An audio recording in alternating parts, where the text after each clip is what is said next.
Hey, everybody, this is Rod Meldrum, the Book of Mormon evidence guy.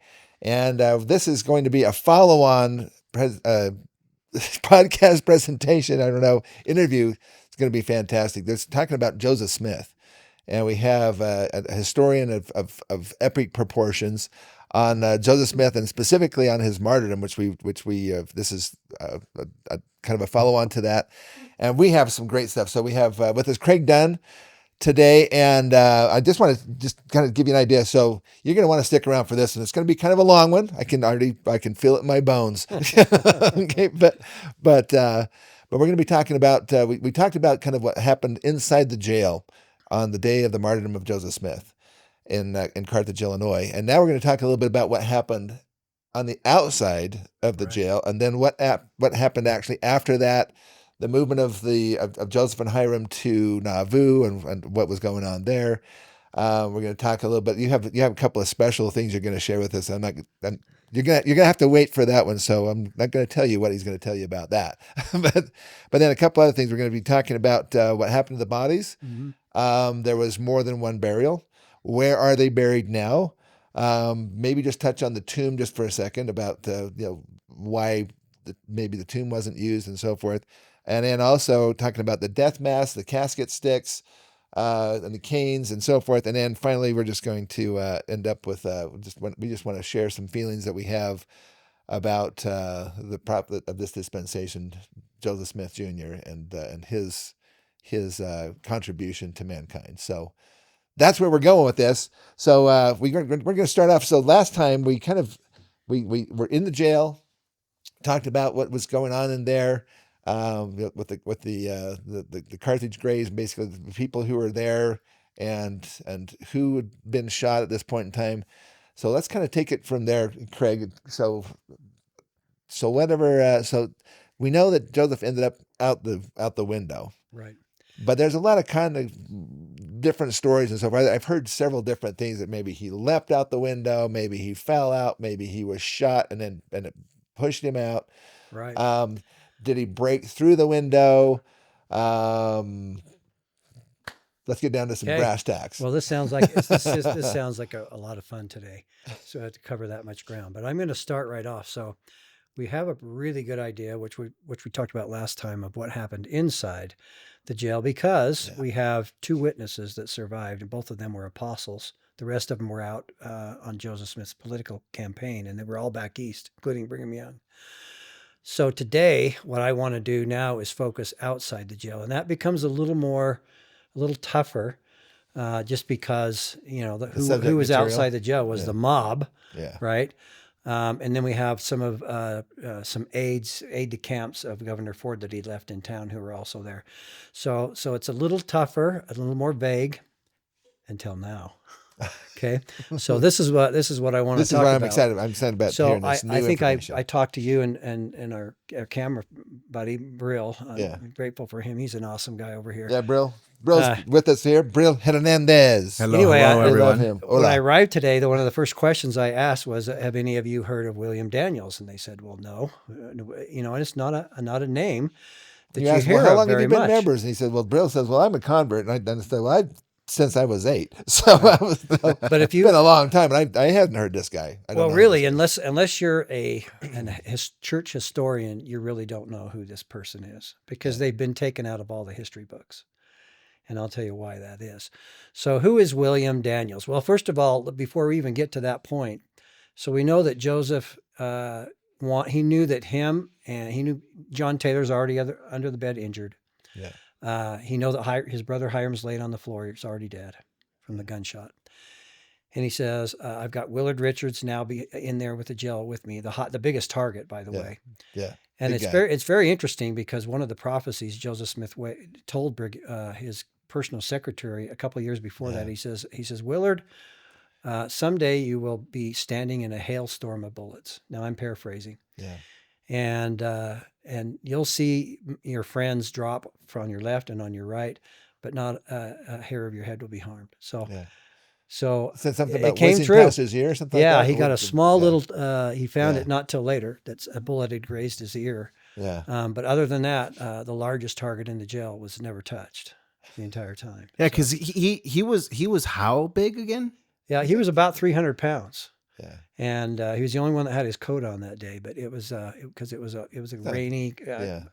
muggy day, and he was suffering from a stomach flu, and so he decided to stay warm. But anyway, that's another story.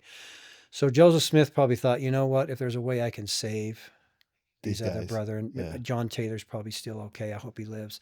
There's some way I can allow them to be saved. I will. So he dropped his pistol on the floor, the pepper box, and he headed out to the east window. Okay. And that's the Yeah. window that you can see here. I don't know if Yeah. that's So up on they're the screen or not. on the screen. Hopefully. Yeah. both So of them. the east window's about 16 feet from the ground. And of course, it was dirt back then. It wasn't brick down at the bottom. Yeah. But so Joseph decided to make his escape, the same one that John Taylor had tried to escape out. And he made the escape. Now, I don't, if you've been in Carthage Now, when you jail, say John Taylor had tried to make an escape out, yeah, John this- Taylor out had the tried window? earlier, remember, and tried to get out the window. And this comes to the story. We didn't talk a little bit about his watch. Yeah. John Taylor thought that a bullet from the outside had actually hit the watch and saved him and threw him back inside. But what they really found out was later on, when they did the forensic analysis, is what Yeah. most likely happened is that he was hit he was hit in the thigh on the Yeah. left-hand side. Yeah. He fell against the balustrade. Well, people say, well, what's a balustrade? That's a word we don't use today. Yeah. The ceiling on a home today, or around the windows, we call, just a rail, or a, Well, just a window sill. a window seal. Yeah. Okay, and they're 4 inches long. Yeah. Today, back Because then, the walls are only this thick. exactly, today. the walls were very narrow. Back then, the walls were, 18 inches to 2 Stone feet walls. wide, and this is a jail, so there might even be a little wider. Yeah. They say 2 feet, but if you go out and you sit in that window sill, and they let people do that if you go in the jail on the tour, Yep. you'll literally see that thing is, my arm's length deep. So Joseph would have had, and then it was a hot day that day. They said they'd had the windows opened up halfway, because the windows are those kind of windows that open up They're halfway. called double hung Double hung windows. double hung so windows. The bottom slides up. Exactly. Yeah. And there's no screens. They didn't have screens in those days. So Joseph, in order to get out, he didn't he's leaped the window. No, he didn't do a swan dive out the window. Okay, it's 18 feet to the ground. Would have hit his head first. He didn't do that. So to get out the window, you actually have to put one leg out first, duck your head, go underneath, right? And then because the window is still in place. Yeah, after, everything's after still everything, in place. After everything Even settled down. the shooting, there may have been some shots ruining the window on top, but still the frame was there that he had to duck under. Yeah. So Joseph decided to get out, and that's what he did. Now, some people say that he could have gotten shot somewhere in the legs while he was getting out. But in our church history, that's usually where it ends. Mm-hmm. He got shot.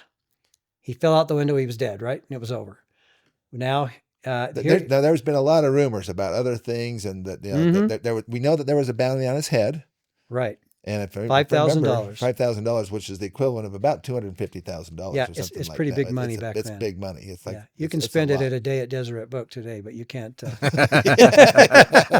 right. Yeah. Or one trip to Costco and you're done. Back then, it would buy handsome farms and everything. So anyway, yeah.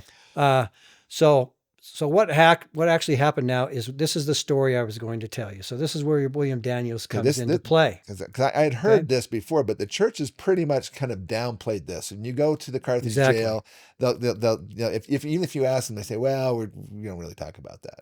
And I'll tell you why. Here's the bottom line of awesome. why. This is it I'm right excited. here. Yeah. When B.H. Roberts created the History of the Church, the 5-volume series, they're black. Yeah, Everybody has a copy laying on their shelves. Yeah. When he did that, he said he got to the point of the martyrdom, and he said, "You know what? There's just too many historians relying on William Daniels' story. So I'm just going to cut the whole thing out." So he cut the entire history of everything that William Daniels said out of the history. So who is William Daniels? Okay, so let's talk about who is William Daniels. Well, before we do that, we have to talk about Lyman Littlefield. If you go back in church history, you can look it in the Book of the Saints. Today, it's all in there. Lyman Littlefield was one of the best friends of the prophet. He was a young man when they went to Zion's camp with Joseph Smith across to Missouri. Yeah, like William or Winchester.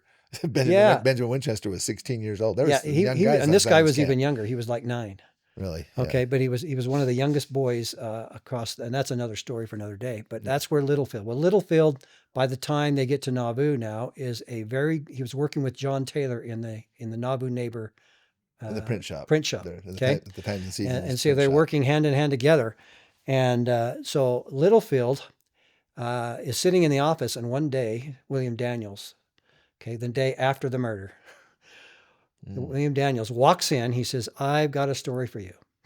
I know everything. I was there. I know the whole story.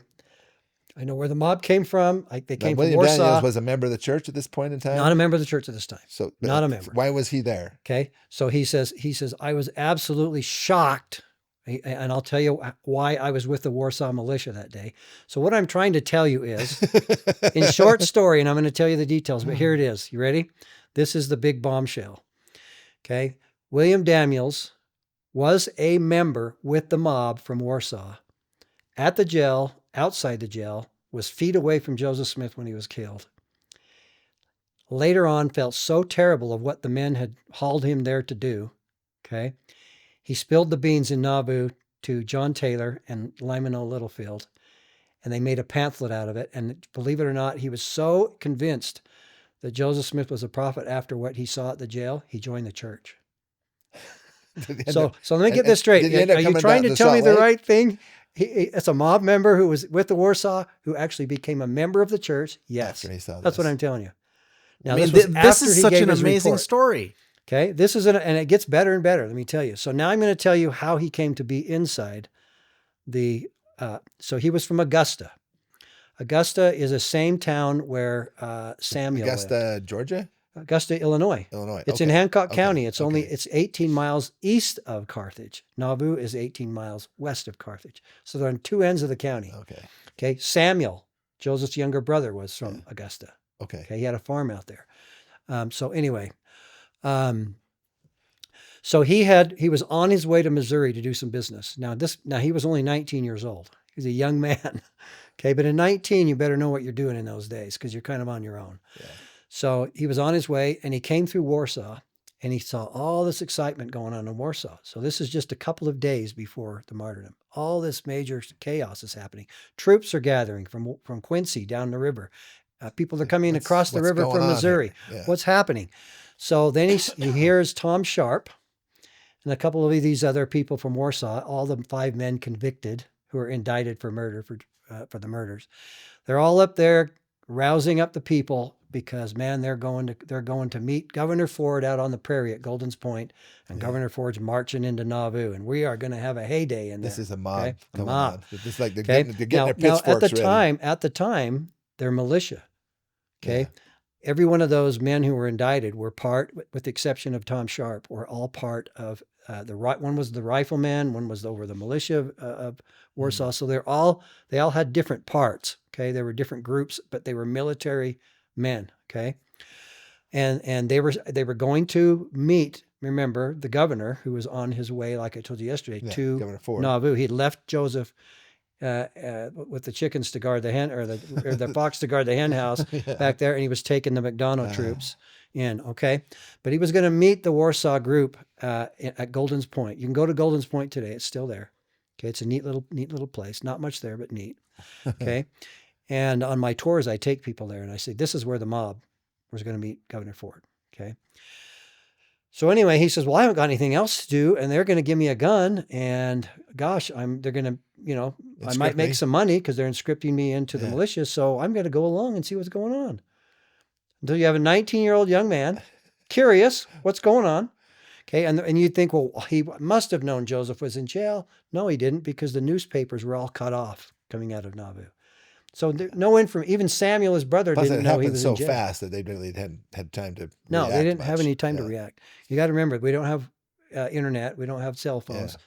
Newspaper was the only way, or word of mouth. Yeah. So he's in there. So he hears that they're going to go and meet up. That's all he knows so far. He doesn't know about murdering Joseph or going to Carthage. All he knows is we're going to rendezvous with Governor Ford. He's, sweet, this is my chance to see the governor, right? Yeah. Never seen the governor. I want to meet the governor. Governor Ford. So they get going out across. Okay, they get to just a short distance from Golden's Point, and a rider comes back. A rider on a horse. And he comes in and he says, hey, guess what? Plans have changed. Governor Ford changed his mind. Remember the night before the meeting we talked? Governor Ford, he's disbanded all the troops. So you guys can go home. It's like, what? Our party is destroyed? We're going into what? We can't have this. So half the men said, great, I got other things to do. It's planting season. I'm out of here. Let's go back. I'm going go back to our farms. Yeah. Going back to our farms. So half of the men from Warsaw left and went back. Okay. And William Daniels thought, well, I haven't got anything back there. Carthage is kind of on my way back home anyway. So I'm just going to tattle along. Yeah. Besides, I have a weapon. It's all good, right? So he's excited. He's got a free gun. Then at Golden's Point is where he finds out what the deal is. Because now Tom Sharp, who owns the newspaper in Warsaw, the antagonist Mormon newspaper, the Warsaw Signal, he says, no. He says, look, if you guys can go back home if you want, but every man who wants to go with me to Carthage and do away with Joseph Smith and his brother, take a couple of steps forward. So everybody's looking around and he says, look, I'll go myself if I have to. And then Mark Aldrich steps in. Okay. He was one of the other men indicted. And Levi Williams steps in. He was one of the other men indicted. So the men who were indicted for Joseph's murder, who would go to the trial a year later, are all of those men who were remaining, who stepped out of line, right? So, and Golden's Point is what, 5 miles from Carthage? No, Golden's Point is about 10 miles from Carthage. Okay. But it's right in between Warsaw and Nauvoo. So it's halfway. Okay. And that's why the rendezvous with Governor Ford was going to be convenient there. Okay. So now he learns the true motives. And now William Daniels has to make a decision. He's 19 years old. He has to make a decision. So he decides, I'm going to go along. So he steps out. He goes with them. Okay. He wants to find out. And now in his mind, according to what he said is in his memoirs, and where do his memoirs come from? Okay. After he gave that piece to Lyman Littlefield and John Taylor in Nauvoo, they produced a small pamphlet, a true story of what happened. Okay. It was a small little pamphlet. Okay. And of course it exploded. All the people who were indicted. I mean, now their names are out there, everything. I was there. I was with them. I heard them say this and that and the other. So, okay. A 19-year-old, right? Is that still extant? I mean, does that still exist? You can get that. You can see that pamphlet today, but it's even better because now Littlefield thought, well, I'm just going to include this in my whole history of Joseph Smith. But it's going to be a main portion of my book. And guess what? I have one of the only 10 remaining copies that's been distributed. Here it is. I'm going to show it on the camera. Here it is right here. Okay, this is the oldest book on the martyrdom in existence. You don't want to know what I paid for it. But anyway, here it is. It's called The Martyrs. Okay. And this is the original. Now, this is an original one. There are reprints of this that aren't available. Yeah, there are reprints. You can buy these. Ones. Yeah, this is an original one. You can see right here. Juvenile instructor in Salt Lake in 1882. So Littlefield reprinted not just the little pamphlet, but the whole history of Joseph Smith in this little tiny book. Okay? Well, I know maybe this is a speculation, but so why would the church, if the church has this information and has this, why would they not I'm going to tell you use some of this when you go to the Carthage jail and you listen to the missionaries and the script that they're given to tell people doesn't always match with those. It doesn't. This one's almost so detailed in the truth. It's almost hard to believe. Yeah. And I'll tell you why. And it goes back to B.H. Roberts, like I told you before. Okay. Yeah. But anyway, and I'll tell you one of the main reasons why we don't have this information today. So we're about to get there. So here's what, as Paul Harvey would say, here's the rest of the story. Okay. So he went along with them when they got 4 miles out of Carthage, and the place has not changed. About 4 miles out of Carthage, there is the original road that the men came into Carthage on when Joseph went to Carthage. It's still there today. Wow. Okay. And right by it is a creek. You showed a picture last time of that road. That's in Nauvoo. That's the start of the road. Okay. And then all across the prairie is just farms. So you have to take. But if people come with you on the tour, are you going to take them there? Okay. Yeah, I take them there. All right. So we end up at this last mile or two. We take them to Albert Fellows Farm, and then it's 4 miles from there in. But about halfway is where the mob came to. And there's a big creek. They call it, interesting enough, I don't think it's officially called that, but it's Muddy Creek. Mhm. Okay. This is where the mob stopped. And they turned their shirts inside out. Because guess what? Remember when they left military uniforms. Yeah, when they left, they were military uniforms because they were going to meet Governor Ford. Now they're disbanded. You can't wear your military uniform if you're not on call. So you're not active duty. And this is another thing. Why do you think Governor Ford disbanded them halfway out on the prairie, fully armed? You don't do that. Your job is to have someone take you back to your home unit, which is your house. Then you undress, then you change. Yeah. Okay, so they had to change. So they turned their jackets inside out. They turned their coats inside out. And they rolled up their sleeves. Pockets sticking out. Yeah, and they got to the river. Wow. They got to Muddy River, Muddy Creek there, and they took gunpowder and mixed it with mud, and they covered their faces, kind of like what you do when you're about ready to play a football game, right?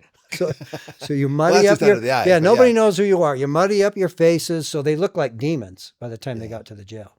Yeah. At this point, Well, they were. Williams decides to bow out. He says, "I'm not doing this. This is not for me." Okay. He says, in fact, my desire was to get to Carthage before they did and warn the prisoners, warn the guards at the jail. He didn't know the guards at the jail were in on it too. Yeah. But he wanted to do that. He wanted to save these 2 men's lives. He didn't know much about them yet, but he thought they're in a jail and you're going to go in and kill them inside the jail. That's pretty cruel. I'm not going to be a part of this. So they said, "Oh, you're not going to stay around? Great. Well, I want your weapon." They took the weapons back. He's done. Right. Wow. And he takes off. William Down. He says, "I'm going home. I'm leaving." Took a funky route to meet up with the mob. Tried to warn Joseph and Hiram before they get there. Okay. How many of you heard this story? Nobody, right? Okay. So he gets there. We all know what happened at 5:16 around, because that's what, that's when, and that's the reason why I was going to say, John Taylor's pocket watch was set for 5:16. By the way, the hands of the watch are no longer in the watch because on their way to Salt Lake, they fell out. Okay, they're not there anymore. But it said that John Taylor still looked at his watch. He had given his watch and everything after the martyrdom to somebody else to save. And then after he got home, he was given back his watch. He go, "Oh, it's damaged. I must have got hit with a wall and it threw me back in the room." But what he doesn't remember is he hit the balustrade, that big wide balustrade, which broke the watch. How do we know that? Simple. Hiram's watch that he was shot went through his vest from the outside, hit his watch. It's pulverized. Yeah, just obliterated it. Okay, if it was hit by a ball, if it was a ricocheted ball. It was not a direct shot, because that's what Kay Godfrey basically was saying. He thinks it might have been because there's bullets come from outside, may have hit the ceiling, and then those old balls basically they'd flatten out and they'd ricochet. Now, basically they were flying quarters. They would just go into shrapnel basically, and a little piece of shrapnel came down and hit the watch. And that's possible too. Yeah, could be either one. Anyway, so but if he hit the balustrade though, you'd think there'd be kind of a crease in it, like it would be because the balustrade is usually going to have a flat edge. Yeah, it all depends on where he landed, how he hit it, but anyway. But he was saved either way because he's still inside the room. Yeah, and this tells you the courage of the Warsaw militia. They're cowards. Yeah. Joseph shoots a pepper box pistol out through the door, and it's like, okay, we're done. We're not going in there. Nobody's daring to go in there. Okay. Pepper box is like, what that caliber is a pepper box? Oh, it's 20, very, very 23, tiny. 25 caliber, something like that. Very small. Very small. And there's 6 shots, and 3 of them we know misfired because they looked at the gun afterwards. So Joseph really only shot 3 shells out of it. Yeah. It was a spray gun. Yeah. It was a water gun. It was only this big. Yeah, it was. It was this big. It was. It was great if you were in a small confined space, which worked great for. And I told you yesterday, it was given to him by Cyrus Wheelock, and he's buried in Mount Pleasant. Yeah. So right just down the street from here. Anyway, so now I'm going to tell you the shocking story. So William Daniels arrives at the jail just minutes before. So they've already decommissioned him, but he decided. Oh yeah, he's done. Okay. I don't think he was ever really commissioned. He was given a rifle and said, "Hey, tag along." Right. Yeah. But anyway, he's unarmed now. Okay. He's an unarmed 19-year-old kid. okay, who doesn't have any other reason to not tell the truth. Yeah. Okay. So he doesn't have an axe to grind. No, he doesn't have a motive. He doesn't have other than to maybe try and save these two men's lives. And he had no idea who the apostles were, who everybody else was. He just knew Joseph Smith and Hiram, right? Yeah. And he knew they were from Nauvoo, and he'd probably heard of them before, I'm sure, somewhere. Well, he's running for president. Yeah, exactly. You'd think that people would know. So anyway, I'm sure he'd read the paper. So anyway, he gets to the jail, and he watches everything that happens. This is what he says in the martyr story that he produced. He said, I saw a man come out the window. He had blood on he had been hit on his thigh, but he was totally, and he'd hit the ground. He says, I saw him where he actually held on to the windowsill when he looked out, when he was outside, holding on before he jumped down. He looked at all these men, close to 100 men with bayonets and everything else, looking like demons. And he thought, this is it. This is it. I'm sure. Okay. And he even says in here that Levi Williams was a Baptist minister over one of the militia groups from Warsaw, because you had to be doing something in a militia if you were from that town. Yeah. And he was the man controlling the mob. And he yelled out, he said, shoot him. And I won't use the vulgarity that's in the book here. Mm-hmm. Shoot Joseph Smith. And nobody wanted to take the shot. Okay. Wow. So Joseph stayed there in the windowsill. Had they already been shooting into the window prior to that, though? Oh, yes. Because they would have to reload. Because they hit John Taylor. John Taylor got hit. Hiram got hit from outside the window. Yeah. Okay. So, but now they know it's the man. By the way, this guy's a presidential candidate that you're shooting at. It's like, I don't want to shoot them. I don't want to be the guy that goes to prison forever. I'm not doing this. So Levi Williams was upset. He wouldn't shoot him himself, right? Shoot the guy. He hung there for a few seconds, right? On the windowsill, and then he finally fell. Okay, and I don't know if because he was maybe struck somewhere or whatever, but and you say, well, why wasn't he shot from the door? Because those guys had realized they said he's leaped the window. Yeah. They ran back down there because they wanted to be a part of the mob on the outside. Yeah. So there's nobody. Plus, there's only so many people who could even fit up on that thing, and they have to reload. You have to understand these are not repeating rifles that these guys have. These are muzzle loading rifles, and it takes about a really fast guy can do it in about 45 to 50 seconds, but that's really pushing it. Usually it's about a minute and a half. Well, here's the deal. Because you got to put the powder in, you've got to pour it out, you got to put the cap back on, you got to basically put the wadding in there after you get the powder in there. Then you got to push the ball down, then you got to tap it a couple times. Well, and not only that, the room was full of smoke. Yeah, they only had probably maybe 6 or 7 rifles. In fact, as I understood, they were passing rifles up the stairs because there's too many bodies and they couldn't get them up and down. And they couldn't load them fast enough. You can't load a rifle of that caliber. Well, that's what he was saying. Yeah. So here's the thing too. The whole room is full of smoke. They were out of bullets at this point. And I'll bet it was actually tough to breathe at that point. I bet it was for Willard Richards, a big 300-pound man, and John Taylor, who's under the bed and already injured, already shot 4 times. Yeah. He had a ball that went clear down to his wrist. Yeah, go to a reenactment sometime where they do these like Civil War kind of stuff where they have the smoke powder instead of the smokeless powder, and you see, yes, and it even burns outside, people's faces if you're too close. I mean, you can't even. So I would imagine at this point, the room was just like being in a cloud. Yeah. Okay. So, Craig, I have a follow-up question, just for clarity. So Joseph fell out of the window? No. Okay. He didn't leap out the window. He didn't fall out the window. He sat on the balustrade. Now, this is my opinion. Okay. Based on me being in the jail and seeing what you have to do. I'm not going to tell you why I actually you leaped out the window. I didn't jump out the window, but I can tell you can't. And I'm not that big. Joseph was 210 pounds. I'm 180. If and lucky. Joseph was tall. Okay, really tall. I'm 5'11", he's about so 6'3". I'm even a couple inches shorter than he is. And I'll tell you what, for me to sit on the windowsill, and I had to duck my head to get underneath there, and it was enough. It wasn't tough to get one leg out. I mean, I could have then pushed myself out pretty easy. Yeah. But he got out there and saw all those people below and he was hesitated. But by then, guess what? The guys that were shooting were already gone down the stairway, or Yeah. down the steps. right. And we know this because guess what? Now it gave Willard Richards a chance to grab Drag Taylor from under the bed. drag him into the He knew no dungeon one room. was out there. Right. Take him into the cell, put a mattress over him, right? All this was happening now while the outside was happening. So now we have William Which Daniels would have taken back. us several minutes as well. Several minutes. A couple minutes at least. I mean, maybe a minute, too. Yeah. Okay, so William Daniels is out there. He says, I saw Joseph come out the window, hung there for a short amount of time, He's hanging on to the probably window sill, then fingers cross. there. Oh, okay. And then he finally, I don't know if another bullet hit him in the leg or whatever, but he fell out. He moved out, went to the ground, and hit slightly. Daniel says he hit slightly on his left shoulder, and then he hit his head.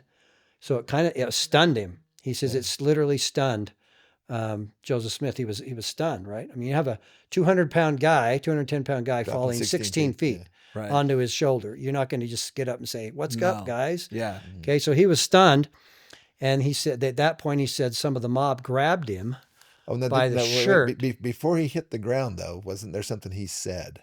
Oh, well, yes, thank you for bringing this up. So We're while kind he of was trying to do in this the kind window of a seal, chronological order. while he was in the window seal, yeah. Several of the men heard Joseph at least 2 or 3 times in a row say, "O Lord, my God," which is a Mason signal. It's a cry to everybody. If you're a Mason and you hear that signal, it's a cry for help. Call. It's a distress call, which means Yeah. if you actually do something to the man making that distress call, then you are breaking your Masonic Oath. rights and your Masonic oath, which is what all those men did. But they didn't care. They were there to do one thing, right? Yeah. So what happened next? So he says he hit the ground, propped him up against the well. And if you look at this picture here, so that gonna put it picture there. today, the well is a facsimile reproduction. Yeah. Okay. But everything else is the same. Well, Okay. and the distance, as I understand, The distance is correct. all correct. Yeah. Yeah. There were no cement at the bottom. It was all a dirt yard. Yeah. Okay. So anyway, so he fell, put him against the well curb. And here's the part that literally strikes church historians nuts. Okay. You ready to hear that? You ready to hear this? This is the Okay, this is the everybody's big part seated, here, so and I'm happy about that. let's have a drum because roll. Here we go. Yeah, drum roll. So here's what happened. So Mr. Daniels said he was stunned. They put him up against there. And then he said William Daniels had 4 men already pre-chosen with the correct William rifles. Daniels did, or Or not William Daniels, Yeah. Levi Williams. Levi excuse me, Williams. Levi Okay, Williams. that's going to say From Yeah. Warsaw. Make sure we get Already that. had 4 men lined up. Okay, you 4 men. They probably already had a couple of volleys into the window. They reloaded now while people were coming back down. Well, I don't even know if they've got- if those men were on the stairway or not, if they were just one of the ones that remained Just on the outside, yeah. Yeah. So we don't know that. Yeah. Okay. So then what do we see? We see 4 men line up. Okay. And it's interesting. They could have shot him at the window because he was yelling for him to do it, but nobody did it. So now he had to have an actual firing squad outside. And this is the part, the last couple of minutes of Joseph Smith's life, I feel, have been stripped from the history books. And I'll tell you how that happened. So he was execution So he was style. executed by 4 men, and we found 2 of them later in life that admitted that they were 2 of the 4 men. Hold on, really? Yes. Yes, and I can tell you their names too. Okay, and where they were from, what town, and everything. Because guess what? In 2005. Well, let's hear it. Okay, in 2005, what did I tell you happened back in Washington D.C. The big exposition about Joseph Smith because it was his 200th anniversary, right? Yeah. Okay, at that point, from that point, you start having people go, "Hey, I know something. I know something." Not members. Yeah. We didn't have to go searching. It's like, oh, There's a big I thing heard, going on. I knew this. I knew this. So now you have non-member historians searching for stuff, right? Which is where this book comes from that I talked about yesterday. Yeah. Okay, so in this book, Junius and Joseph. Yeah, in that book. Who's the author again? Okay, again, the authors, and I recommend anybody if you want good reading. Hold on But again, I so we warn can you, sit. I'm going to warn you. If you start reading this, don't start at 10 because you'll be up till 2. Okay. Junius and Joseph, Presidential Politics and the Assassination of the First Mormon Prophet by Robert F. S. Wicks and Fred Foister. Hi, Fred. And hi, Robert. You know, Fred. So, they're incredible people. And this book was actually produced at Utah State University. That's Nice. where the publishers are. So anyway, Go here we go. Aggies. So William Daniel says, I saw 4 men line up, and they were given the order, and Did they prop him up? He was already propped against the well So because he was one still man stunned. jumped over first before Right. this with his sleeves up. He had a pewter fife, and William Daniels tells this to you. A pewter fife is a flute. Oh, Okay. Yeah. He struck Joseph across the head, and claimed something they told him to say. Hey, I'm Governor Boggs's son, and you killed you had my father killed. Remember why Joseph was arrested in 1842 for Boggs's attempted assassination. So supposedly now this is the son, right, that had crossed the river to be part of the Warsaw. I have also, he tells in here, of a Mr. Webb, who later on said, I was that person and I was told to say those things. That's right in this book too. Okay. So anyway, it's a credible story. So anyway, Okay, so let's get this straight. So Joseph, he says those words. He drops down from the window. Yep. He's stunned. He's laying on the ground. He's Yep. not dead at all. crawling. No, and he's not coming up against the well. They come and grab him. Yeah, and William Sit him up. Daniel says, "Hey, he was not dead. He was alert to what was going on, but he was weak from the fall." Right. Okay. So then did they prop him up against the well? So I don't know who's the one who propped him up against the well. I think William Daniel says it was the same guy that hit him with the pewter fife. Flute. Yeah. Put him up against the well. Okay. So now the 4-man firing squad, they shoot Joseph right there. Slight cringe of the body. He describes all the details in the book. And now he 10 says, feet away he or says, I was from 5 tormented feet because now away? I realized that I didn't save his life. Yeah. I couldn't do it. But he says, it's even worse. He says, I realized too also that when I went to try and save his life, the men guarding the jail all had their guns loaded with, he found out later, with Blanks. and he says, I watched them shoot above their heads, above the mob's heads. They weren't shooting at them. They put up a slight, Like a resistance. to make it look like it, but they were all in on it.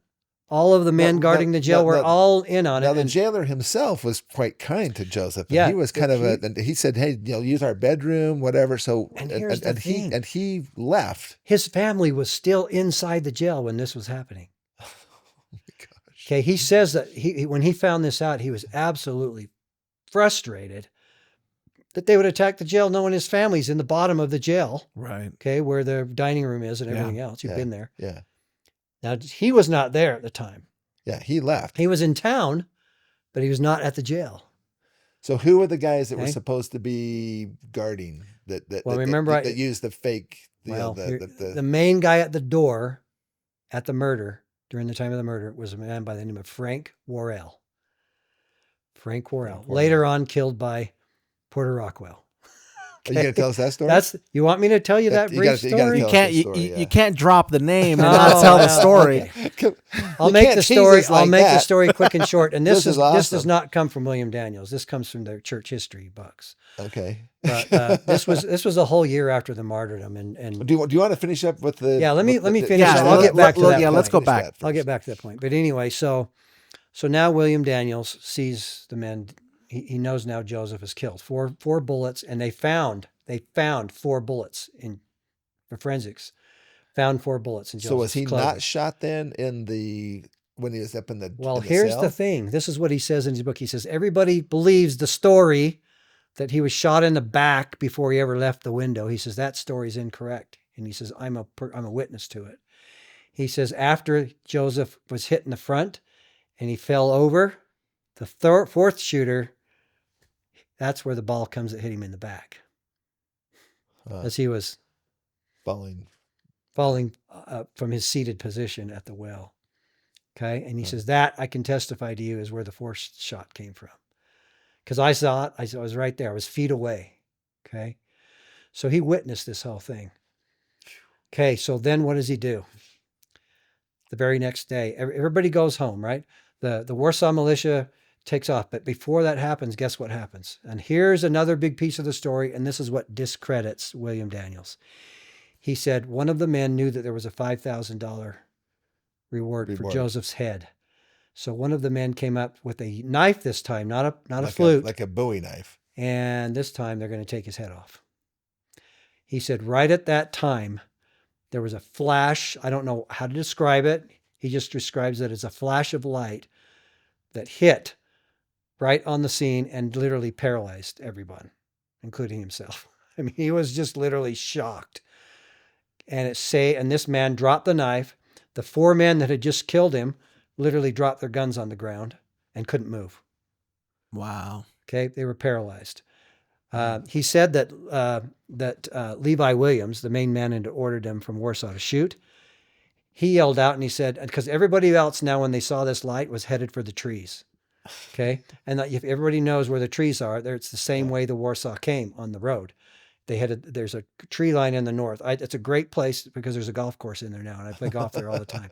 But anyway, they headed for the north tree line. Okay, except for the 4 guys and the guy with the knife. They were still standing there. So he says, I heard Levi shout out to everybody, "Don't leave these men here.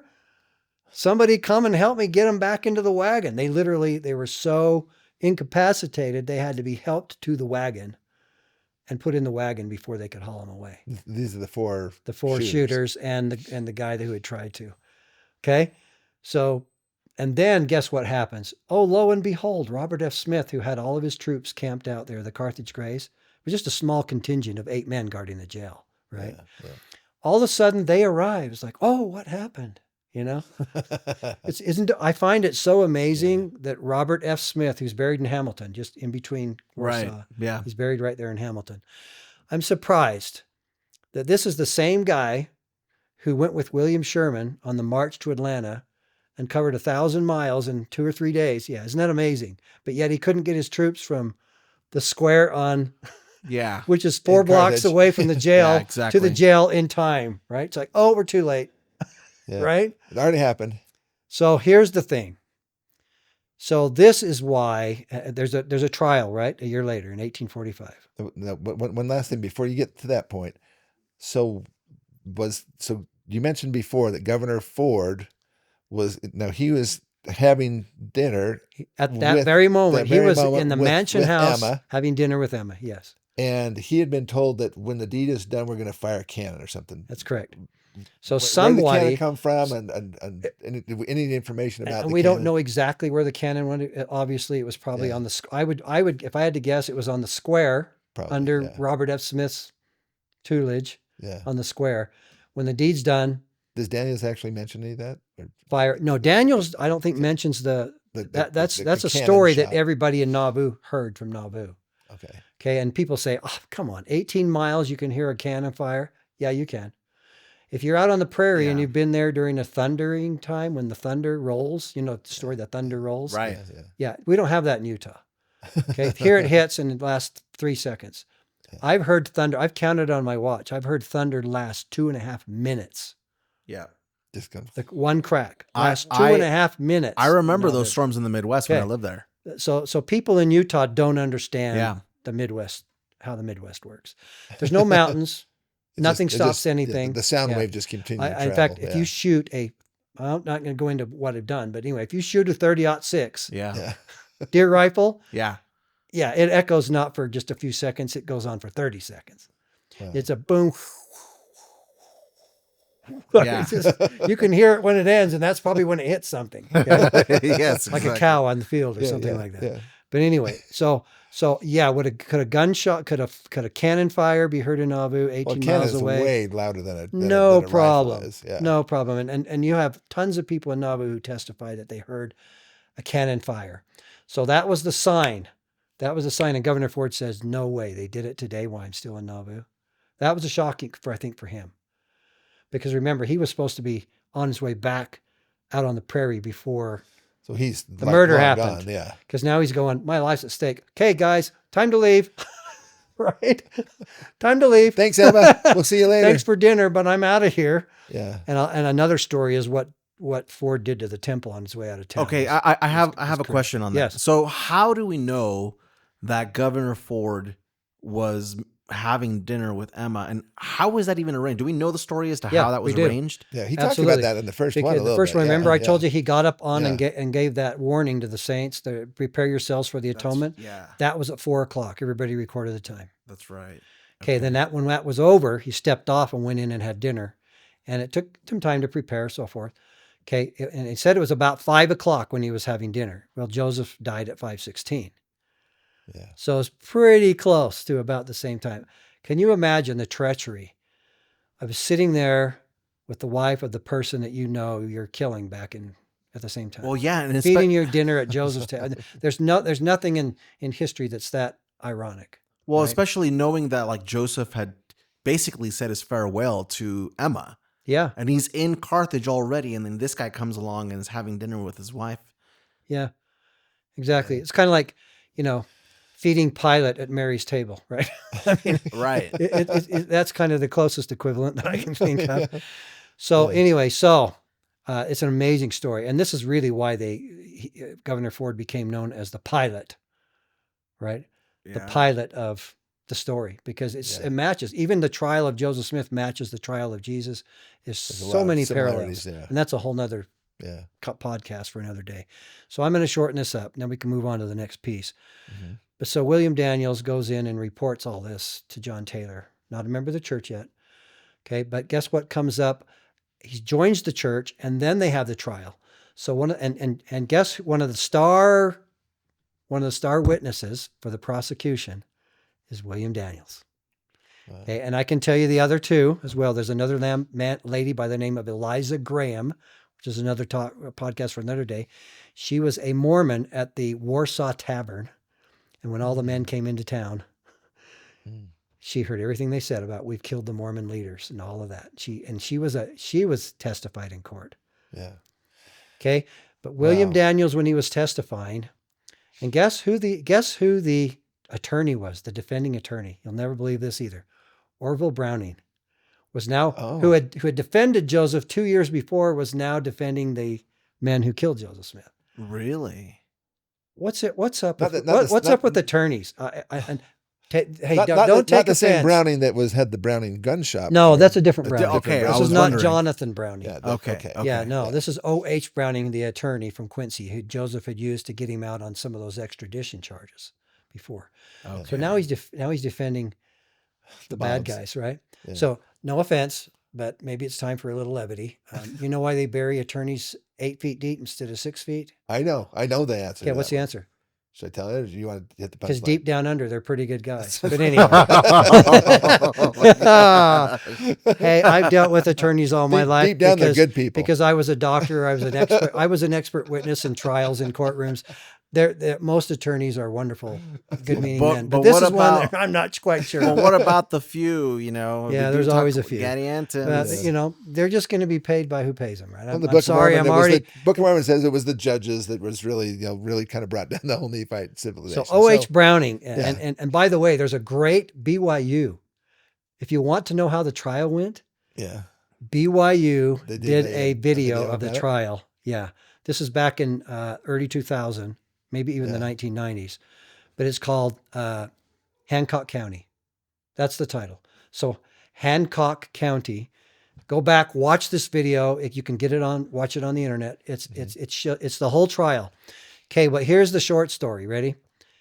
When William Daniels mentioned about the light that saved Joseph Yeah. from being Yeah, that's mutilated, that's only one one part of it. But he says after that, Yeah. O.H. Browning jumped on that. Do you really believe that God sent a light from heaven? These are atheists all in the mob, right? Yeah. Most of them are. I mean, they're not. I shouldn't say They're not atheists, atheists, but they're anti-Mormon. yeah, it's like so. Yeah. That's what they use to discredit him. And for 2 centuries now, literally, look, we're two. And this is the reason why you don't hear it when Yeah. you go You don't to hear Carthage. this. And I've asked them. So there's some kind of a light or a flash, or Yeah. you got a shock, like kind of like Laman and Lemuel got from Nephi or Right. something. And they go, well, no, that's all been kind of disproven. Yeah. Well, guess what? Guess who proved William Daniels right? Me. 6 months We're ago. sitting here 6 months ago. 6 months ago. 6 months ago, I found out. Okay, Let me tell you how I get to this. because okay? you got to have at least 2 witnesses. So everybody out there, all you historians at the Church History Department, I'm talking to you now, right Okay. now. Okay. You're And if looking you up. don't believe me, you can go find out for yourself, because this is I feel is one of the big. I'm not giving myself credit. It says I ran across it by accident. This is one of the I don't think biggest there was any accident. stories. So Yeah. I'm Yeah. introducing it on this podcast today. Okay. Wow. So here it goes. This is awesome. This is it. So I thought to myself, and I told you that B.H. Roberts, at the turn of the century, when he wrote the Comprehensive History of the Church, the 5 black volume set, Yeah. I told you that he I got says it over we here. relied Yeah. too much on William Daniel's story, so I'm going to cut the whole thing out. Okay, so William Daniels, and the reason why is because he was discredited, because he said there was this flash of and light, the it same was like thing this in supernatural Dallin Oaks' book. thing. Same thing in Dallin Oaks' book. The best book ever written on the trial was written by Dallin Oaks and Marvin Hill, and it's still out today. It's the longest produced book in the church, one of the, besides the actual history books, Yeah. called The Carthage Conspiracy by Daniel Yeah. Daniel Oaks, because he was actually the dean of a law school in Chicago back there during the 70s. So he Yeah. produced this book. It's still out. It's a wonderful book, and that's how the Hancock County video from BYU is based on that Okay. book. On that book. Okay. Has every word the defendant said, every word the prosecution said, everything. Okay. By the way, there was one lawyer defending Joseph Smith, and there was 8 others defending. Yeah, one against 8. Was it 4 Maybe or was it 5 that they were the 5 men indicted. the indicted? Yeah, 5 Okay. men. Okay, so here's the thing, and this is going to shock a lot of people. I told myself, I said, look, if there's some way, if somebody sometime could find a second, the mouth of what? Two Two or more witnesses, shall all witnesses, the yeah. truth be known, right? Yeah. Yeah. Tons of scriptures about that. We had 2 witnesses saved in the jail. It wasn't intended. Yeah. 2 men stayed alive. The other 2 died, right? So you Yeah. have 2 witnesses in heaven can tell the truth. 2 witnesses left on earth to tell the truth. Correct? Yeah. And those 2 happen to just be apostles. Yeah. I find that interesting. But here's the thing. If I could find a second witness about this flash of light, Especially if it's not somebody who is of the faith. yeah, someone, Because that's always suspect. Because you Well, get Mormon lore kind of thing. Exactly. Oh yeah, this happened. or well, whatever. and in this case, we have both. Yeah. We have members of the mob and a credible person talking together about the flash of light. That's an interesting thing. Okay, so this Wow. is beyond proof now. So I'm going to tell everybody out there watching where to go find this. You can read it right on the internet. It's a little hard to find, okay? But you can go find this, okay? And I'm going to tell you the person right now, and you're going to be shocked when you hear this, because everybody knows who this person is. Mary Rollins Leitner.